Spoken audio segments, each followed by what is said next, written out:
sahbihi Rasulillahi ajma'in. Amma. Yang terhormat Bapak Imam Masjid At-Taqwa, yang saya hormati Ketua serta pengurus Masjid At-Taqwa, dan Bapak Ibu jamaah yang dirahmati Allah Subhanahu wa taala. Puji syukur kita panjatkan kehadirat Allah Subhanahu wa taala yang mana kita masih diberikan kesempatan untuk bertemu kembali dengan bulan yang penuh berkah ini, bulan suci Ramadan 1446 Hijriah. Salawat serta salam semoga tetap tercurahkan kepada junjungan kita Nabi besar Nabi Muhammad sallallahu alaihi wasallam. Allahumma shalli ala sayyidina Muhammad wa ala ali sayyidina Muhammad. Bapak Ibu jamaah yang dirahmati Allah Subhanahu wa taala, pada kesempatan ini izinkan saya untuk menyampaikan ceramah tentang kewajiban menuntut ilmu. Jamaah yang dirahmati Allah Subhanahu wa taala, dahulu kala Nabiullah Sulaiman pernah ditawari Allah 3 kali. Hai Sulaiman, kata Allah, kamu memilih mana antara ilmu, harta, dan kekuasaan? Nabi Sulaiman ternyata tidak memilih harta maupun kekuasaan. Akan tetapi yang dipilih oleh Nabi Sulaiman adalah ilmu. Mengapa Nabi Sulaiman malah memilih ilmu? Ternyata ada satu tugas yang besar bagi kita umat muslim. Apakah itu? Karena dengan ilmu Nabi Sulaiman memiliki kerajaan yang megah, hartanya berlimpah, perabotannya mewah-mewah, sampai istrinya pun cantik dan soleha. Masya Allah. Jamaah yang dirahmati Allah Subhanahu wa taala, kisah tadi menggambarkan kepada kita bahwa pentingnya ilmu. Karena dengan ilmulah kita bisa bahagia di dunia dan di akhirat. Bahkan Rasulullah SAW mewajibkan kita umatnya untuk menuntut ilmu.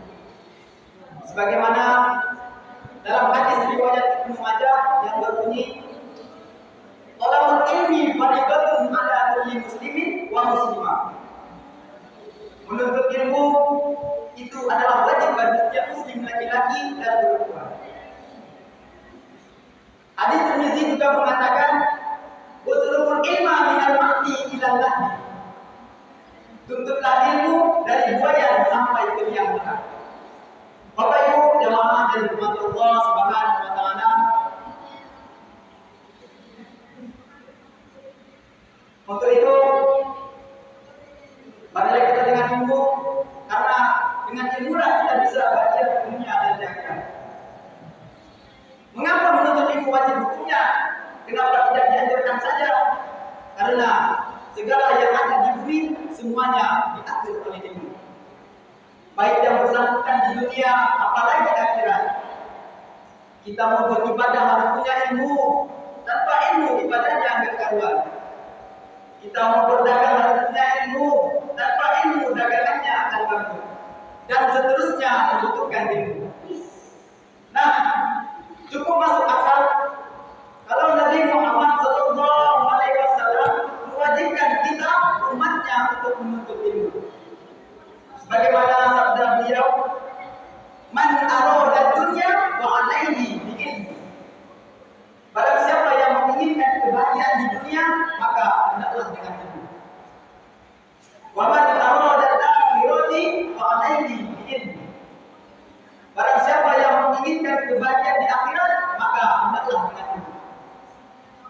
Wa man arada umar wa 'alaihi bi ilmi. Dan barang siapa yang menginginkan kedua-duanya, maka hendaklah dengan ilmu. Untuk itu, jamaah sekalian, marilah kita dengan ilmu, terlebih ilmu agama, sebab ilmu agama adalah fondasi yang paling dasar untuk menentukan kokoh tidaknya kehidupan yang akan kita jalani. Apalagi di zaman seperti saat ini, di mana kemaksiatan dan kemungkaran semakin merajalela. Jika kita lengah sedikit,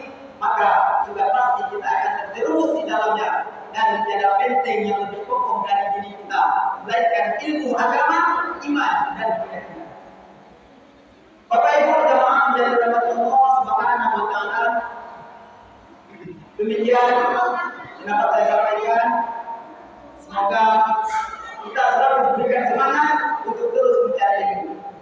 Apalagi di bulan yang penuh berkah ini, dan semoga kita bisa mengamalkan ilmu yang telah kita miliki dengan penuh keikhlasan dan semata-mata hanya untuk menjadi ridho dari Allah Subhanahu wa taala.